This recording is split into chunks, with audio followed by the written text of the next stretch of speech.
Massive consolidation, Chevron, Exxon, all the big players in the mix. What does it mean for your world, for services? How are things going to change? You know, we've seen these times before as consolidations taken place. What it means for us is, obviously, we work with our customers. We get stronger with them as well. And as we see the bigger players get together, we see our opportunities to partner with them on the technology forefront. They're looking for efficiency, productivity. They're looking for ways in which they can also reduce emissions. And as consolidation happens, we actually see it as an opportunity to really grow larger with them from a share perspective and introduce new technologies. You've talked about this new spending cycle. When you think about new technologies, are you thinking about how to develop existing fields even more or discover new ones? It's definitely about existing fields. And as you look at mature asset solutions, chemicals, ESPs, electrical submersible pumps, doing more with what we have. We know that today, 75% of the production is from mature assets. And we've got to do more with those mature assets. Greenfield costs a lot of money. And so how do you drive efficiencies, productivity with the reservoirs we have today? There's been a lot of question around, okay, 13 million barrels a day in the United States being produced. Is that the cap? How much higher could it potentially go, and how quickly could it go higher in response to some sort of geopolitical pressure? Given the technology that you're talking about, how quickly could you ramp that up well beyond 13 million barrels a day? You know, I think we've always been surprised. We've been surprised by the shale revolution. We've always seen technology come in. And I think it's hard to predict how much higher you could go. We've obviously got to recover depletion rates. Technology is going to be the advantage for the producers. How much more? That's a question mark. I think right now our focus is on driving efficiencies and also making sure that we're meeting the demand. And the demand is there. We know that demand is growing globally. Has there been more of an emphasis in developing some of the mature assets in the fossil fuel industry and maybe less so on some of the new energies that aren't being rewarded as much by shareholders? We're seeing both. And, you know, there's definitely a focus across the globe on being able to meet the energy demand, both from a standpoint of the aspect of providing the energy, but also lowering emissions. And so we're seeing both sides grow at the same time. In fact, last year, if we look at our new energy within Baker Hughes, we achieved over $750 million of new orders. This year, we've got a guidance for $800 to $1 billion of new energy orders, and we're set for 2030 to have $6 to $7 billion. So we're seeing the growth there, as well as continuing to see an increase in the aspect of energy demand from the fossil fuels, which requires also lower emissions. You said the demand is there. A lot of people talking about artificial intelligence and some of the chip centers and the kind of energy that that's going to require. I am curious, as you talk about new technologies to produce more energy, how much of this is going to be through acquisitions versus just sort of organic growth? Going to be a combination. There's a lot that's being done with regards to incubator technologies around direct air capture, around CCUS, also around the micro turbines and net power when you're looking at clean integrated power solutions.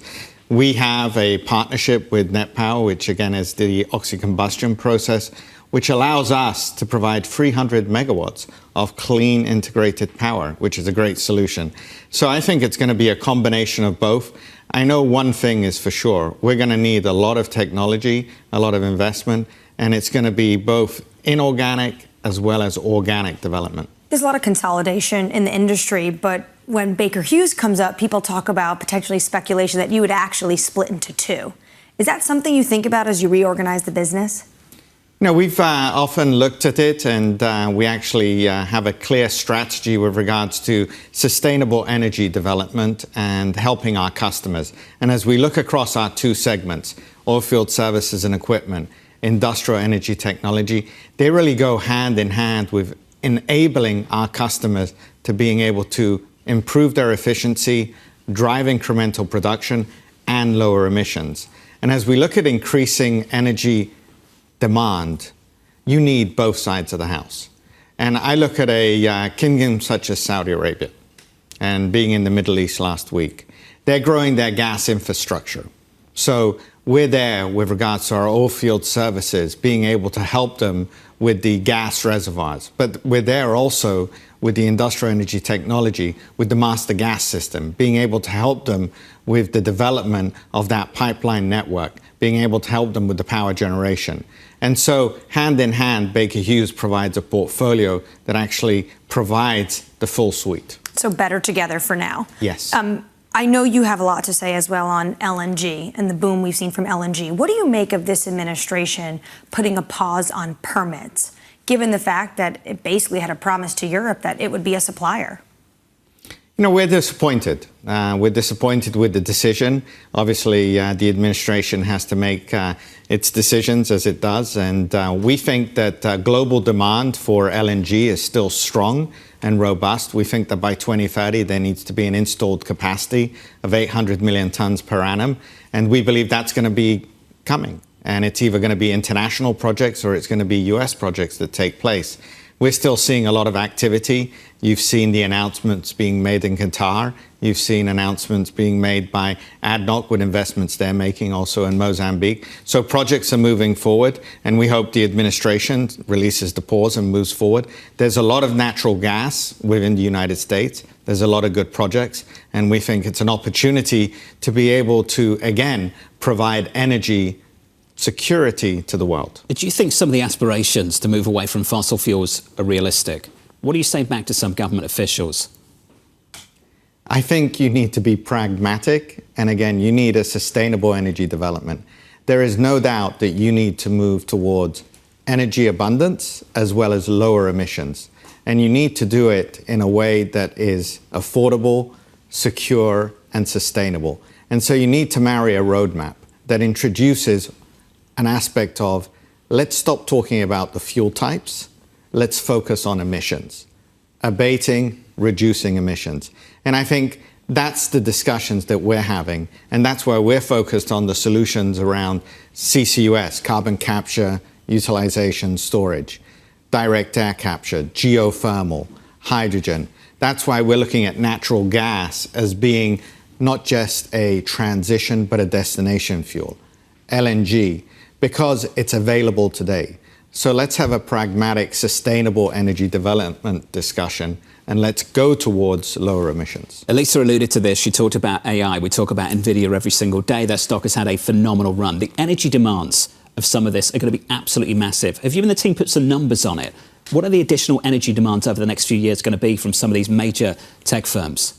Oh, they are staggering. I won't give any specific numbers because they can be so vast.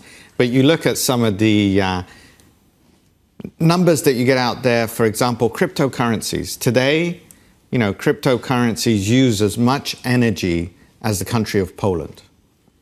As you look at the AI and generative AI, they're saying 20% increase in US demands for energy just from new data centers. It's going to require a lot of installations of distributed power generation. It's going to require incremental natural gas. It's going to require clean energy. So it's an all of the above strategy. And it's also the use of AI to drive efficiencies as well. So there's the aspect of also us benefiting from the inclusion of AI into the way in which we operate for efficiencies. How long do you think it's going to take to build out the infrastructure to support the outgrowth of energy demand by AI that so many people are talking about? You're looking at a number of years, and also it's going to require the right policies and the right permitting to be in place. And in particular in the United States, that's one of the aspects that needs to be resolved, is from a permitting perspective, how do you get that resolved and how do you move forward? Also internationally, as you look at Europe, how do you make sure that the regulations are in place? So that's something that they're working for and they're working through.